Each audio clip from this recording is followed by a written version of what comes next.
జై తెలుగుదేశం, జై తెలుగుదేశం. గౌరవ తెలుగుదేశం పార్టీ జాతీయ అధ్యక్షులు చంద్రబాబు నాయుడు గారికి, ప్రత్యేకంగా రాష్ట్ర అధ్యక్షులు పల్లా శ్రీనివాసరావు గారికి, పల్లా గారిని ఎప్పుడు చూసినా నాలో ఇంకా కోపం తగ్గల. ఎందుకంటే 91,000 మెజార్టీతో నేను గెలిచానన్న ఆనందం కనీసం ఒక్క క్షణం కూడా ఎంజాయ్ చేసే అవకాశం అయిన ఇదిలా.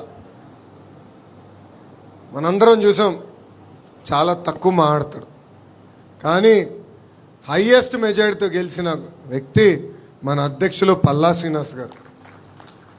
ఉత్తరాంధ్రలో నేను పాదయాత్ర చేయలేకపోయాను. శంకరామం కార్యక్రమంలో నేను తిరిగినప్పుడు పల్లన్న నాతో ఉన్నారు. అప్పుడు అడిగా ఆయన్ని, అన్న ఎప్పుడు నవ్వుతూనే ఉంటారు, ఇది మీకు ఎక్కడి నుంచి వచ్చింది, ఈ వరం దేవుడు ఎక్కడి నుంచి ఇచ్చాడు, ఇది మా అందరికీ కొంచెం అంటించండి అని చెప్తాం జరిగింది. ఒక యువకుడుగా, ఉత్సాహవంతుడుగా, నవ్వుతూ మనందరికీ ఒక దశ నిర్దేశన ఇస్తున్న వ్యక్తి పల్లా శ్రీనివాసరావు గారు. అదేవిధంగా వేదిక మీద ఉన్న పెద్దలు, పాలిట్ బ్యూరో సభ్యులు, వేదిక మంది ఉందల సెంట్రల్ కమిటీ సభ్యులు, స్టేట్ కమిటీ సభ్యులు, అదేవిధంగా కార్యకర్తలందరికీ నా హృదయపూర్వక నమస్కారాలు. విశ్వవిఖ్యాత నట సార్వభౌమ స్వర్గీయ శ్రీ నందమూరి తారక రామారావు గారు తెలుగు ప్రజల ఆత్మగౌరవం కోసం స్థాపించిన పార్టీ తెలుగుదేశం పార్టీ. తెలుగు జాతిని ప్రపంచం పట్టంలో పెట్టిన ఒకే ఒక లెజెండ్ మన నాయకుడు చంద్రబాబు నాయుడు గారు. దేశ రాజకీయాల్లో మన పార్టీ ఒక ప్రభంజనం. పార్టీ స్థాపించిన 9 నెలల్లోనే అధికారంలోకి తీసుకొచ్చారు మన నాయకుడు అన్న ఎన్టీఆర్. మనకి గల్లీ పాలిటిక్స్ తెలుసు, ఢిల్లీ పాలిటిక్స్ కూడా బాగా అర్థమవుతుంది. ఓడిపోయినప్పుడు వెనక్కి తగ్గలేదు, గెలిచినప్పుడు కాళ్ళు ఎగరేసుకుని తిరగలేదు. నిత్యం ప్రజలకు అందుబాటులో ఉంటూ ప్రజల సమస్యలు పరిష్కరించిన పార్టీ ఒక తెలుగుదేశం పార్టీ. 44 ఏళ్ళ గొప్ప చరిత్ర ఉన్న పార్టీ మనది. అలాంటి పార్టీకి ప్రత్యేకంగా నన్ను నేషనల్ వర్కింగ్ ప్రెసిడెంట్గా నియమించిన మన అధ్యక్షులు చంద్రబాబు నాయుడు గారికి, దాంట్లో కీలక పాత్ర వహించిన వేదిక ముందు నాయకులకి పేరు పేరున నా హృదయపూర్వక ధన్యవాదములు. ఒక మాటలో చెప్పాలంటే నాకు బాధ్యత పెరిగింది.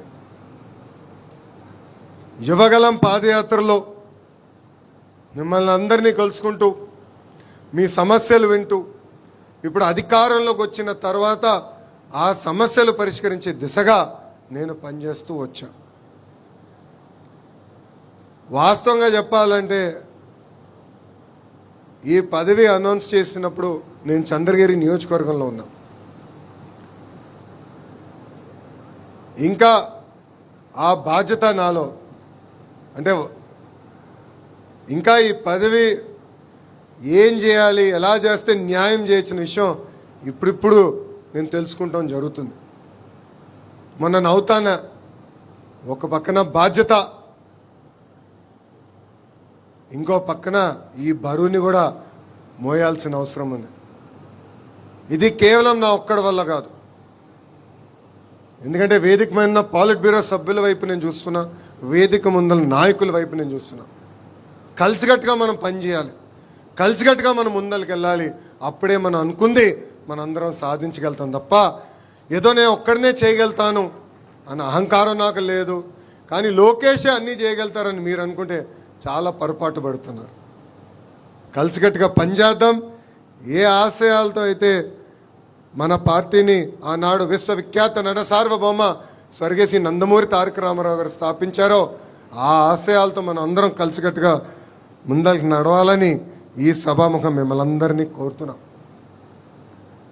పాదయాత్రలో నేను కార్యకర్తలకు హామీ ఇచ్చా, నాడు నేడు ఎప్పుడు మీకు అండగా నిలబడతానని చెప్పా.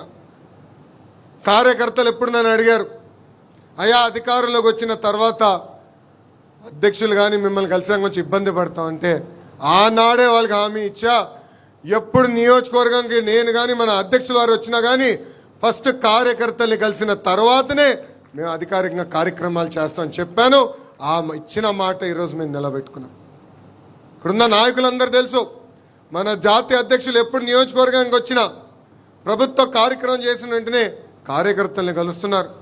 500 మంది, 1000 మంది, 5000 మంది ఉండండి మీటింగ్లో చివరి వ్యక్తితో ఫోటో దిగిన తర్వాతనే ఆయన తిరిగి వస్తాం జరుగుతుంది. ఎందుకంటే 5 సంవత్సరాలు నరకం అనుభవించాం, అనేక ఇబ్బందులు ఎదుర్కొన్నాం. ఇక్కడ ఉన్న ప్రతి నాయకుడి పైన దొంగ కేసులు పెట్టారు, ప్రతి నాయకుడిని వేధించారు. అందుకే నేను గర్వంగా చెప్తున్నా, పొంగనూరు నియోజకవర్గంలో నామినేషన్ పత్రాలు లాగాలనుకున్నప్పుడు తొడగొట్టి మీసాలు మెలేసి రా రా అని చెప్పిన మన అంజిరెడ్డి తాతనే మీ లోకేష్కి స్ఫూర్తి. అంతేకాదు మెడపై కత్తి పెట్టి వాళ్ళ నాయకుడికి జై చెప్పమంటే జై తెలుగుదేశం, జై చంద్రబాబు చెప్పి ప్రాణాలు కోల్పోయిన తోట చంద్రయ్యనే నాకు ఒక ఆదర్శం. పల్నాడులో ఏకంగా ఒక తల్లిపైన దాడి చేసి రక్తం కారుతున్నా కూడా చివరి ఓటు పడే వరకు బూత్లో నిలబడిన మంజుల గారే నాకు ఒక లక్ష్యం. కరెక్ట్గా కృష్ణా నది అటుపక్కన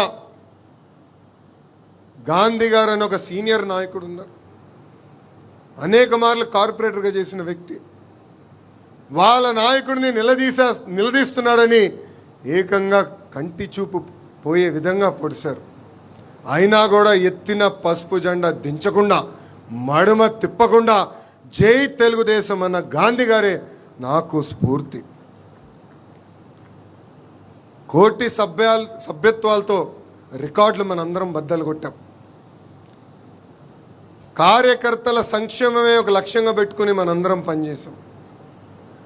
గతంలో ప్రమాదంలో ఎవరైనా చనిపోతే 2 లక్షల రూపాయలు వచ్చే బీమాని ఏకంగా ఈరోజు 5 లక్షల రూపాయలు మన పార్టీ చేసింది. ఇప్పటికీ కార్యకర్తల సంక్షేమం కోసం 160 కోట్ల రూపాయలు ఖర్చు పెట్టిన ఏకైక పార్టీ ఒక తెలుగుదేశం పార్టీ. విద్య, వైద్యం, స్వయం ఉపాధికి అనేక కార్యక్రమాలు చేస్తున్నాం. ఏకంగా ఒక పెద్ద వ్యవస్థని మేము ఈరోజు ఏర్పాటు చేసాం. బ్లాక్ 2లో ఆ వ్యవస్థ పనిచేస్తుంది. కార్యకర్తలకు అండగా నిలబడతాం. కార్యకర్తల తరపున వాళ్ళ సమస్యలు పరిష్కరించే బాధ్యత మనందరం తీసుకోవాలని ఈ సభాముఖంగా కోరుతున్నాం.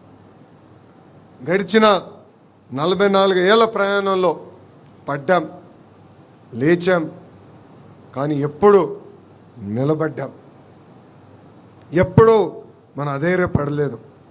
దానికి ప్రధానమైన కారణం మన సిద్ధాంతాలు.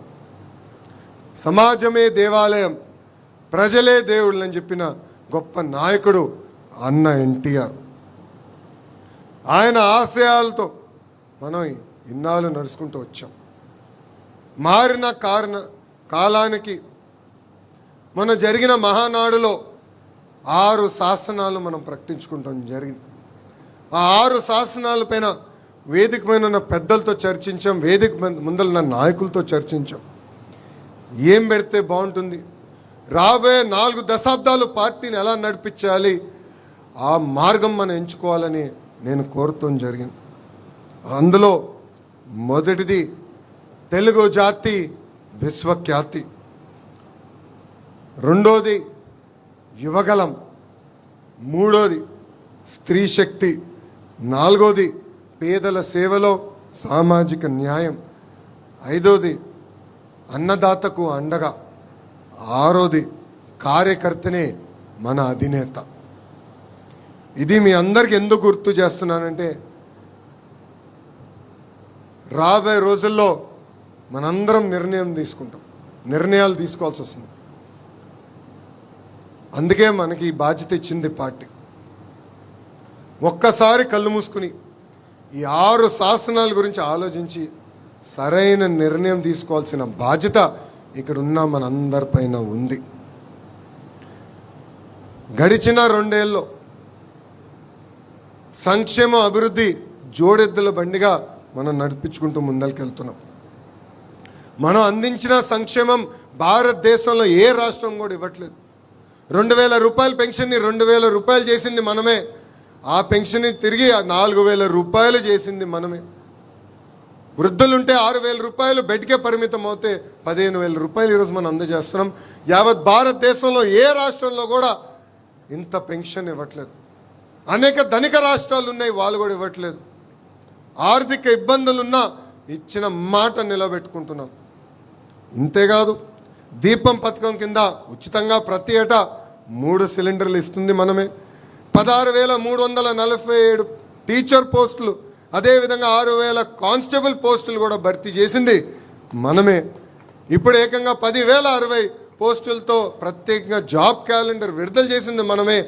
ఏ డేట్ ఎగ్జామ్ పెడతాం, ఏ డేట్లో ఆ పోస్టులు కూడా భర్తీ చేస్తామని చెప్పింది కూడా మనమే. ఈ ఇంట్లో ఎంతమంది పిల్లలున్నా అంతమంది పిల్లలకి తల్లికి వందనం కూడా ఇస్తామని చెప్పింది మనమే. చేసి చూపించింది ఎన్డీఏ ప్రభుత్వం. అన్నదాత సుఖీభవ అందించింది మనమే. ఎన్ని ఆర్థిక ఇబ్బందులున్నా 1వ తారీఖు నాడు జీతం కూడా అందిస్తుంది మన ప్రభుత్వమే.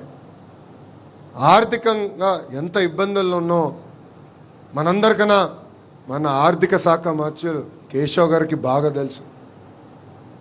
అయినా కూడా బాబు గారు హామీ ఇచ్చారు, కూటమి ప్రభుత్వం హామీ ఇచ్చింది, ఇచ్చిన హామీని నిలబెట్టుకునే దానికి మనం వెనక్కి తగ్గేదానికి లేదని చెప్పి ఆయన కూడా ఒక ఆర్థిక శాఖ మంత్రులుగా అద్భుతమైన సేవ అందిస్తున్నారు.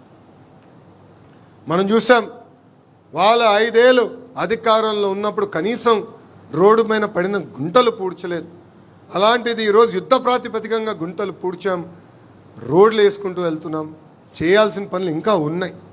అన్నీ చేసామన్న గర్వంతో నేను చెప్పట్లేదు. ఎవరు ఊహించిన విధంగా మనం అభివృద్ధి చేసుకున్నాం. ఆర్థిక ఇబ్బందులున్న సంక్షేమ కార్యక్రమాలు చేశాం. చేయాల్సిన పనులు ఇంకా ఉంటాయి. తప్పనిసరిగా కలిసికట్టుగా మనం ముందరికెళ్తేనే మనం అనుకున్న పనులన్నీ చేయగలుగుతాం. ఇప్పుడు భారతదేశంలో పెట్టుబడిలో కూడా ఆంధ్ర రాష్ట్రం నంబర్ 1. 100 రూపాయలు భారతదేశంలో పెట్టుబడులు వస్తే దాంట్లో 25 రూపాయలు ఏకంగా ఆంధ్ర రాష్ట్రానికి వస్తున్నాయి. అందుకే మనం నిన్న మీటింగ్లో చెప్పా, మనది గూగుల్, వాళ్ళది గొడ్డలని. ఒక ట్రేడ్ మార్క్, ఒక బ్రాండ్ అంబాసిడర్గా మన చంద్రబాబు నాయుడు గారు అహర్నిశలు కష్టపడుతున్నారు. Google, Arcelor Mittal, renew, TCS, Cognizant, Reliance ఇలా సుమారుగా 800 ప్రాజెక్ట్స్ ఈరోజు ఆంధ్ర రాష్ట్రానికి తీసుకొచ్చాం. యుద్ధ ప్రాతిపదికంగా మనం గ్రౌండింగ్ కూడా చేస్తాం జరుగుతుంది. సైకో పార్టీ మనకి సినిమా చూపిస్తానంటున్నారు. రపరప బ్యాచ్కి నేను ఒకటే చెప్తున్నా, మీ సినిమా విధ్వంసం, మా సినిమా అభివృద్ధి. మీ అందరి బాలయ్య, నా ఒక్కడికే ముద్దల మావయ్య తొడగొడితే వీళ్ళందరూ ఒక్కరు కూడా ఇక్కడ ఉండరు. ఈ సైకో బ్యాచ్ బతకదు. వాళ్ళు ఒకటే చెప్తున్నా, మీ సినిమాకి ఎండ్ కార్డ్ వేసేది మా పసుపు సైన్యమే, ఇది గుర్తుపెట్టుకోండి. పాదయాత్రలో కార్యకర్తలు నన్ను కలిశారు. పనిచేసే కార్యకర్తల్ని మీరు గుర్తించాలని పదే పదే కోరారు. అందుకే టెక్నాలజీతో జోడించి మన అందరం పనిచేయాలన్నాను. ఇక్కడున్న చాలామంది కార్యకర్తలు మనం ప్రతిపక్షంలో ఉన్నప్పుడు నన్ను తిట్టుకున్నారు. ఓటీపీ వ్యవస్థ ఎందుకు పెట్టాడు, ఇంత సిస్టమ్ ఎందుకు తీసుకొచ్చారంటే ఎవరు పని చేశారు, ఎవరు పని చేయలేదని తెలుసుకునేదానికి ఆ వ్యవస్థను ఏర్పాటు చేశాం. ఈరోజు మై టీడీపీ అనే యాప్ తీసుకొచ్చాం. మీరు చేస్తున్న ప్రతి కార్యక్రమం పార్టీకి తెలియాలంటే వేరే వ్యవస్థ ఉండదు, టెక్నాలజీతో అనుసంధానం అవ్వాలి. మై టీడీపీ యాప్ డౌన్లోడ్ చేసుకోండి. మీరు చేస్తున్న ప్రతి కార్యక్రమం పార్టీకి తెలియజేయండి. తప్పనిసరిగా జల్లెడు బట్టి మిమ్మల్ని ఎత్తుక్కుంటూ తెలుగుదేశం పార్టీ వస్తుందని ఈ సభాముఖంగా కార్యకర్తలందరికీ నేను హామీ ఇస్తున్నా. ఇక్కడ ఉన్న నాయకులను అడుగుతున్నా, ఎంతమంది మై టీడీపీ యాప్ డౌన్లోడ్ చేశారని?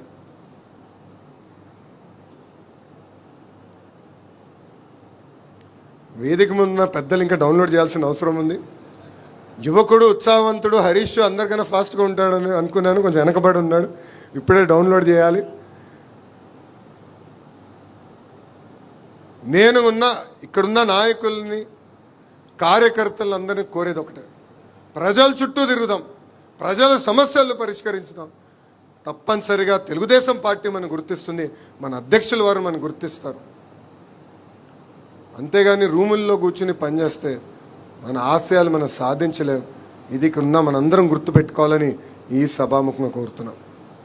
మీ అందరు తెలుసు, ఇక్కడున్న సీనియర్ నాయకులు తెలుసు, పాలిట్ బ్యూరోలో పనిచేసిన నాయకులు తెలుసు, నేను బయట ఎంత పోరాడానో దానికన్నా 5 రెట్లు ఎక్కువ నేను పార్టీలో పోరాడాను.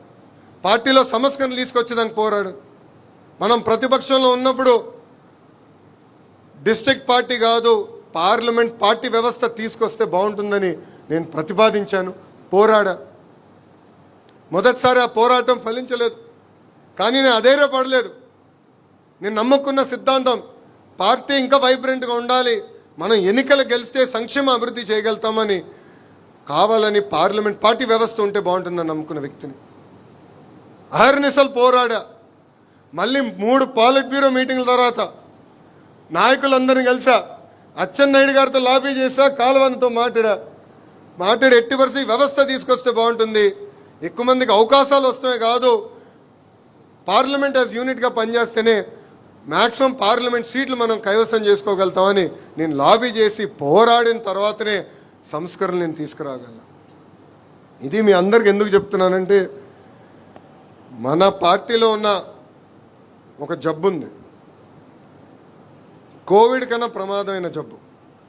కోవిడ్ వస్తే కనీసం దగ్గుతాం, జ్వరం వస్తుంది, ఆసుపత్రికి వెళ్తాం. కానీ మన పార్టీలో ఉన్న జబ్బుకి ఏంటంటే అలక. మనం అలుగుతాం, ఇంట్లో పడుకుంటాం, మళ్ళీ వేరే పార్టీకి వెళ్ళాం, వేరే పార్టీకి ఓటేయం. కానీ ఇంట్లో పడుకున్నందుకు నష్టపోయేది ఎవరు? తెలుగుదేశం పార్టీ కార్యకర్తలు. అందుకే కార్యకర్తలు, నాయకులందరినీ కోరేది ఒకే ఒక విషయం, మనం నమ్ముకున్న సిద్ధాంతాల కోసం, మనం అనుకున్న లక్ష్యాలు సాధించే వరకు అహర్నిశలు కష్టపడదాం, పార్టీ లోపల పోరాడదాం, 4 గోడల మధ్యలో కూర్చుందాం, మాట్లాడుకుందాం. నేనన్నా మిమ్మల్ని కన్విన్స్ చేస్తాం, మీరన్నా నన్ను కన్విన్స్ చేయండి. కానీ నిర్ణయం తీసుకున్న తర్వాత జై తెలుగుదేశం, జై చంద్రబాబు గారిని బయటికి వెళ్దాం. బయటికి వెళ్ళి మళ్ళీ వేరే మాట ఉండకూడదు. మాది చిన్న కుటుంబం, 5గురమే. మీ అందరు తెలుసు, మొన్న ఒక 5 రోజులు, ప్రతి సంవత్సరం ఒక 5 రోజులు మా అబ్బాయితో నేను బ్రేక్కి వెళ్తాం, ఒట్టి దేవాంశ్ నేనే వెళ్తాం. 5 రోజులు ఒక 2 సార్లు కొట్టుకుని ఉంటాం మా ఇద్దరం. నాన్నని ఇది చేయాలంటే నేనే అది చేయాలంటాం.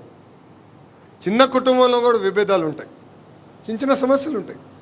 కానీ 4 గోడల మధ్యలో కూర్చుని మనం కన్విన్స్ చేసుకోవాలి, మనం మాట్లాడుకోవాలి. ఇది ఇక్కడున్న నాయకుల్ని కోరుతున్నా, రాష్ట్రంలో ఉన్న 1 కోటి మంది సభ్యుల్ని, కార్యకర్తలను కూడా నేను కోరుతున్నా, కలిసికట్టుగా పనిచేద్దాం, కలిసికట్టుగా పోరాడదాం, మనం అనుకున్న ఆశయాల్ని మనం సాధించుదాం. మీరు చూస్తున్నారు, నేను కేవలం ఒక ప్రతిపాదన గౌరవ ముఖ్యమంత్రి గారికి, జాతీయ అధ్యక్షులు చంద్రబాబు నాయుడు గారికి చెప్పాను. పార్టీలో మూవ్మెంట్ అనేది చాలా అవసరం. గ్రామ పార్టీలో పనిచేసిన వాళ్ళు మండల కమిటీలోకి రావాలి, మండల కమిటీలో పనిచేసిన వాళ్ళు పార్లమెంట్కి రావాలి, పార్లమెంట్లో పనిచేసిన వాళ్ళు స్టేట్ కమిటీలోకి రావాలి, అక్కడి నుంచి నేషనల్ కమిటీలోకి రావాలి, పాలిట్ బ్యూరో కూడా రావాలి. అప్పుడే పార్టీలో కదలిక వస్తుంది. మార్పు అనేది నిరంతర ప్రక్రియ అని నేను చెప్తాం జరిగింది. టర్మ్ లిమిట్స్ గురించి కూడా నేను పాలిట్ బ్యూరోలో అనేక మార్లు చర్చించాను. ఇంకా వాళ్ళు ఒప్పుకోలేదు, పాలిట్ బ్యూరో ఆమోదం తెలపలేదు. ఒక ప్రయోగం చేయండి అని చెప్పారు. కానీ ఈరోజు చూడండి, ఏ పార్టీలో జరిగిన విధంగా ఒక మండల్ పార్టీ అధ్యక్షురాల్ని, ఒక క్లస్టర్ ఇన్ఛార్జ్ని ఏకంగా పాలిట్ బ్యూరోలో కూర్చోబెట్టిన ఘనత మన జాతీయ అధ్యక్షులు చంద్రబాబు నాయుడు గారు. ఆయనలో ఉన్న గొప్పతనం, ఒక మంచి సలహాతో వెళ్ళి ఆయనకు చెప్తే వింటారు. 75 సంవత్సరాలు వయసు అయినా ఆయనలో ముగ్గురు 25 సంవత్సరాలు కుర్రోళ్ళు ఉన్నారు అనుకుంటాం. ఆయన స్పీడ్కి ఇప్పటికీ నేను అందుకోలేకపోతున్నా. నేను రాము ఎప్పుడు మాడుకుంటాం, ఆయనతో పోటీ పడతాం మన వల్ల అవుదని. అంత అనుభవం ఉన్న వ్యక్తి, 4వ సారి ముఖ్యమంత్రిగా చేస్తున్న వ్యక్తి. ఇప్పుడు కూడా అందరి దగ్గర నుంచి ఫీడ్బ్యాక్ తీసుకున్నప్పుడు మనం కూడా ఎంత ఫీడ్బ్యాక్ తీసుకోవాలో దయచేసి ఇక్కడున్న నాయకులందరూ కూడా కోరుతున్నాం. మనం చూసాం ఒక గుజరాత్ రాష్ట్రంలో,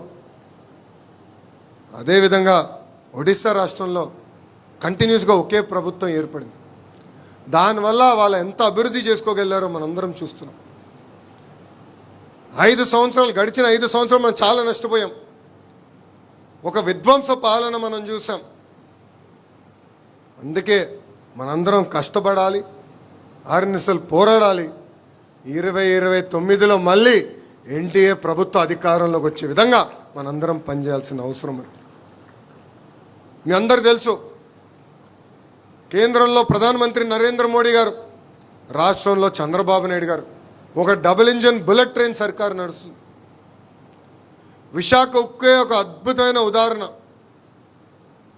ఇక్కడున్న విశాఖపట్నం చెందిన శాసనసభ్యులు నాయకులు కూడా తెలుసు, విశాఖ ఉక్కుని ప్రైవేటీకరణ జరగకుండా ఆపగలుగుతామా, సుమారుగా 15,000 కోట్ల రూపాయలు ఖర్చు అవుతుంది, ఇది సాధించుకోగలుగుతామా అని సందేహాలు మనలోనే ఉండేది. అలాంటిది వేదిక మొన్న కేంద్ర మంత్రులు పెమ్మసాని గారు కానివ్వండి, అటు రాము కానివ్వండి, ఎస్ ఇది సాధించుకోగలుగుతాం, మాట్లాడదాం, పోరాడదాం అని చెప్పారు. కేంద్రంలో ఉన్న కేంద్ర ఆర్థిక శాఖ మార్చులు నిర్మలా సీతారామన్ గారిని అర్ధరాత్రి 12 కలిసి, ఇప్పుడు కూడా ఆ ఫోటో మా దగ్గర ఉంది, విశాఖ ఉక్కు గురించి చర్చించారు. వదిలిపెట్టలేదు, ఇది మాకు కాపాడుకోవాలి, ఒక సెంటిమెంట్ మాకు ఇదని చెప్పి. కేంద్రంలో మనం బలపరిచిన ప్రభుత్వం ఉంది కనుక, మన ప్రభుత్వం ఉంది కనుకనే విశాఖ ఉక్కుని ఈరోజు కాపాడుకోగలిగినాం, రైల్వే జోన్ సాధించుకోగలిగినాం. త్వరలో కర్నూలుకి హైకోర్టు బెంచ్ కూడా తీసుకురాబోతున్నాం. ఆగిపోయిన అమరావతి పనులు ఈరోజు వేగంగా ముందరికి నడుస్తున్నాయి. భారతదేశంలో ఏ రాష్ట్రానికి పార్లమెంట్ సాక్షిగా ఇది రాజధాని అని చెప్పలేదు, ఒకే ఒక అమరావతికి చెప్పారు. అది ఎందుకు జరిగిందంటే కేంద్రంలో మన ప్రభుత్వం ఉంది. పోలవరానికి ప్రత్యేక నిధులు తీసుకొచ్చాం. ఆగిపోయిన పనుల్ని వేగంగా ఈరోజు మనం ముందలు తీసుకెళ్తున్నాం. అంతేకాదు, మన రాష్ట్రంలో పవన్ అన్న ఉన్నారు. నేను ఎన్నో మార్లు చెప్పా, ప్రత్యేకంగా చంద్రబాబు నాయుడు గారిని అరెస్ట్ చేసినప్పుడు పవన్ అన్న ఆయన్ని కలిసిదానికి వచ్చారు. మేము కలిసిన తర్వాత ప్రెస్ మీట్ పెట్టి అక్కడ బస్సులో కుటుంబం అంతా ఉంటే కలవాలని నేను వచ్చాను. అప్పుడు ఆయన ఒక్కటే ఒక మాట చెప్పాడు, లోకేష్ ఒక పెద్దన్నగా నీకు నేను అండగా నిలబడతాను, నీకు ఏ సమస్య ఉన్నా నాకు ఫోన్ చేయి అని చెప్పిన వ్యక్తి పవన్ అన్న. ఈరోజు చాలా స్పష్టంగా ఆయన చెప్తున్నారు, కనీసం 15 సంవత్సరాలు చంద్రబాబు నాయుడు గారి నాయకత్వంలో ఎన్డీఏ ప్రభుత్వం ఏర్పడాలి, కలిసికట్టుగా మనం పనిచేయాలని. మొన్న ఒక ఇంటర్వ్యూలో పొరపాటున నేను 2029 కూటమి గెలుస్తుందని చెప్పా. ఇమ్మీడియట్గా ఆయన ఫోన్ చేసి, నేను 3 టర్ములు అంటే నువ్వు వచ్చే టర్మే అంటావు ఏంటని నాతో దెబ్బలాడిన వ్యక్తి పవన్ అన్న. పొత్తు ధర్మం అందరం పాటించాలి, కలిసికట్టుగా పోరాడాలి, మన రాష్ట్రాన్ని మనం కాపాడుకోవాలి. దీనికి మనందరి సహకారం చాలా చాలా అవసరం. ఇంకా మన రాష్ట్రంలో గౌరవ ముఖ్యమంత్రి గారు చెప్పినట్లు క్రెడిట్ చోరీ జబ్బున్న నాయకుడు ఉన్నాడు. సారీ, మన రాష్ట్రంలో కాదు, బెంగళూరులో ఉంటాడు ఆయన. ఇప్పుడు అయింది బెన్ తాహై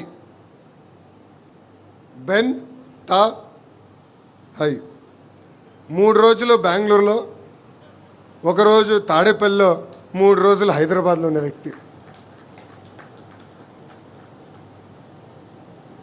ఒక కంపెనీ తీసుకురారు, ఒక పని పూర్తి చేయరు, మనం తీసుకొస్తేమో మేం చేసామంటారు. విచిత్రం ఏంటంటే గూగుల్ ఒక అద్భుతమైన ఉదాహరణ. ఫస్ట్ మీటింగ్ విశాఖపట్నంలో రహస్యంగా మనం పెట్టుకున్నాం. దాని తర్వాత నేను వెళ్ళి ఫాలోఅప్ చేశా. మళ్ళీ వాళ్ళు వచ్చి గౌరవ ముఖ్యమంత్రి గారిని కలిశారు. వాళ్ళు 2-3 మార్పులు కావాలి చట్టంలో అంటే కేంద్రంలో ఉన్న ప్రధానమంత్రి నరేంద్ర మోడీ గారు కానివ్వండి, ఆర్థిక శాఖ మార్చులు నిర్మలా సీతారామన్ గారు కానివ్వండి, ఐటీ శాఖ మార్చులు ఇంకా అశ్విని వైష్ణవ్తో గారు కానివ్వండి, సంప్రదింపులు చేసి పాజిటివ్గా వెళ్ళి చట్టాలే మార్చితే మేము తీసుకొచ్చామని క్రెడిట్ చోరీ చేసాక ప్రయత్నిస్తారు. చలో తీసుకోండి రాబాయ్ అంటే ఏకంగా వాళ్ళ ఎంపీఏ కోర్టుకు వెళ్ళి అలాంటి కంపెనీకి భూములు ఎట్టిస్తారని పిల్లేస్తారు. అంటే ఎంత అన్యాయమో ఒక్కసారి మనందరం ఆలోచించాలి. ఇది ప్రజల్లోకి తీసుకెళ్లాల్సిన అవసరం ఉంది. గౌరవ ముఖ్యమంత్రి గారు ఈరోజు చాలా అద్భుతంగా చెప్పారు. వివేకానంద రెడ్డి గారి హత్యనే ఒక అద్భుతమైన ఉదాహరణ. ఎట్లా వాళ్ళ నాయకుడిని చంపేసి ఆ నెపం మన పైన వేశారు. ఆ రోజు మనం పని చేసుకుంటూ పోయాం, సంక్షేమం చేసుకుంటూ పోయాం, అభివృద్ధి చేసుకుంటూ పోయాం. కానీ వాళ్ళు చెప్తున్న అబద్ధాలని తిప్పికొట్టలేకపోయాం. మనందరిపైన బాధ్యత ఉంది. ఎందుకంటే ఈ సిసిడి క్రెడిట్ చోరీ డిసార్డర్, ఈ జబ్బున్న వ్యక్తి ఇంకా అనేక అబద్ధాలు చెప్తాడు, ప్రజల్ని మభ్యపెట్టడానికి ప్రయత్నిస్తాడు. మనం తిప్పికొట్టాల్సిన బాధ్యత ఉందని ఇక్కడున్న నాయకులందరికీ తెలియజేసుకుంటున్నాను. నాయకుల్ని కార్యకర్తల్ని నేను ఒక విషయం కోరుతున్నా. ఈ భూమిపైన లోకేష్ శాశ్వతం కాదు, మీరు శాశ్వతం కాదు, కానీ తెలుగుదేశం పార్టీ అనే వ్యవస్థ శాశ్వతం. మనం పార్టీని బలోపేతం చేద్దాం, 10 మంది నాయకుల్ని తయారు చేద్దాం. కానీ 10 మంది తొక్కేసి పైకి వస్తాం అనుకుంటే మటుకు చాలా పొరపాటు పడుతుంది. సామాన్య కార్యకర్తని ఒక నాయకుడిగా తయారు చేద్దాం. ఆర్నిసలు కృషి చేద్దాం, పని చేద్దాం, పార్టీని మనం బలోపేతం చేద్దాం. ఈరోజు పార్టీ ఒక వ్యక్తిని ఒక ప్రధాన కార్యదర్శిగా, ఒక ఉపాధ్యక్షుడిగా, ఒక సెక్రటరీగా, ఆర్గనైజింగ్ సెక్రటరీగా గుర్తించిందంటే అది మన చంద్రబాబు నాయుడు గారు జల్లెడు బట్టి గుర్తిస్తాం జరిగింది. సో వాళ్ళని గౌరవించాలి. వాళ్ళు చెప్తున్న విషయాలని పార్టీ డైరెక్షన్లో అమలు చేస్తారు. సో వాళ్ళు మీ దగ్గరికి వచ్చినప్పుడు గౌరవించాలి. వాళ్ళు ఇస్తున్న ఫీడ్బ్యాక్ తీసుకోవాలి. ఇస్తున్న ఫీడ్బ్యాక్ పర్ఫెక్ట్ అని నేను అన్ను, కానీ మీరు చర్చించండి. 4 గోడల మధ్యలో కూర్చుని చర్చించి ఇట్లా కాదు ఇట్లుంది ఎట్లా చేద్దామని డిస్కస్ చేసి ముందరికి తీసుకెళ్లాలని ఈ సభాముఖం ఇక్కడ ఉన్న నాయకులందరినీ కోరుకుంటున్నాను. అంతేకాదు అహంకారం వస్తే ఏమవుతుందో 2024 ఎన్నికల్లో మనం చూసాం. వై నాట్ అని చెప్పిన వాళ్ళకి కేవలం ఒక క్రికెట్ టీం మిగిలింది. 151 సీట్లు వచ్చిన వ్యక్తి 11 సీట్లు పడిపోయారు. ప్రతిపక్ష హోదా లేకుండా పోయారు. అహంకారం వస్తే ఎంత ఇబ్బంది పడతాం అనే దానికి ఇది ఒక ఉదాహరణ మాత్రం. సో అహంకారం మనందరం వీడాలి, కలిసికట్టుగా పనిచేయాలి. ఒక టీం వర్క్ అనేది చాలా చాలా అవసరం. సమస్యలు ఉంటాయి, అన్ని విషయాల్లో నేను పల్లా గారు ఒప్పుకోపోవచ్చు. ఇద్దరం కూర్చుంటాం. నేనన్నా పల్లాన్ని కన్విన్స్ చేస్తాను, లేదంటే పల్లన్నా నన్ను కన్విన్స్ చేస్తాను. నిర్ణయం తీసుకున్న తర్వాతనే నేను బయటికి వస్తాం జరుగుతుంది. ఇట్లా ఎవరితోనా సమస్య ఉంటే భోజనం పెట్టండి, వాళ్ళని ఇంటికి పిలిపించండి, కూర్చోబెట్టి మన సమస్యలు మనమే పరిష్కరించుకోవాలని ఈ సభాముఖం మిమ్మల్ని అందరూ నేను కోరుకుంటున్నాను. మనం నిత్యం ప్రజల్లో ఉండాలి, ప్రజల సమస్యలు పరిష్కరించాలి. మన జాతీయ అధ్యక్షుల వారే ప్రతిరోజు 20 గంటలు పనిచేస్తుంటే మనం కనీసం 1 గంట ఆయనకన్నా ఎక్కువ పని చేయాలి కదా. కనీసం 1 గంట ఎక్కువ పని చేయాలి. పవిత్రమైన దేవాలయం ఉంది. ఈరోజు మీరు చూస్తున్నారు, బీజేపీ మినహా భారతదేశంలో ఏ పార్టీకి లేని కార్యాలయం ఈరోజు ఒక తెలుగుదేశం పార్టీకి సొంతం. మనందరం పనిచేసడానికి ప్లేస్ ఉంది.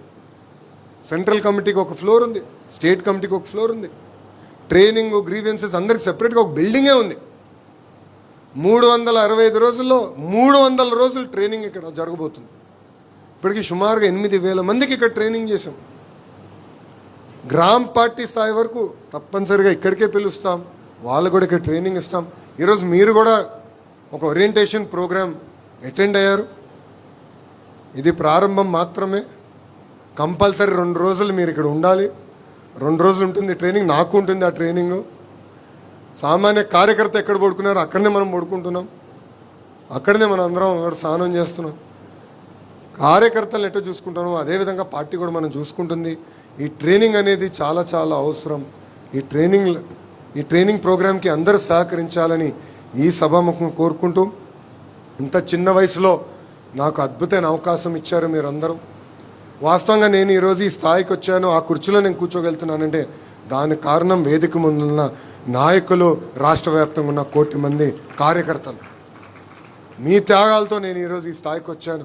ఆ రోజు మీరు నాతో నడిచారు కనుకనే యువగలం పాదయాత్ర సక్సెస్ అయింది. నా వెనక్కు ఉంటూ నన్ను ప్రోత్సహిస్తూ ముందరికి తీసుకెళ్తున్నారు. ఏ చిన్న సమస్య ఉన్నా మీ అందరి దగ్గర నా నంబర్ ఉంది. తిట్టేది నన్నే, పొగిడేది నన్నే, 2 సమానంగా నేను స్వీకరిస్తున్నాను. మీరు ఇస్తున్న ప్రతి ఫీడ్బ్యాక్ని నేను సీరియస్గా తీసుకుంటున్నా, గౌరవ అధ్యక్షులతో చర్చిస్తున్నా.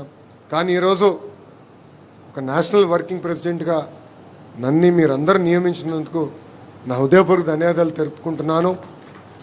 ఈ బాధ్యతను నేను స్వీకరిస్తూ ఆర్ఎన్ఎస్ఎల్ కృషి చేస్తా.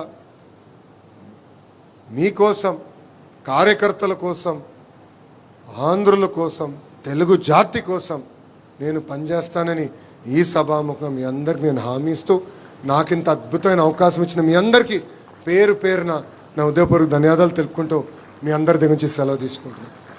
జోహార్ అన్న ఎన్టీఆర్, జోహార్ అన్న ఎన్టీఆర్. చంద్రబాబు నాయుడు గారి నాయకత్వం, చంద్రబాబు నాయుడు గారి నాయకత్వం. జై తెలుగుదేశం, జై తెలుగుదేశం. అందరికీ నమస్కారం.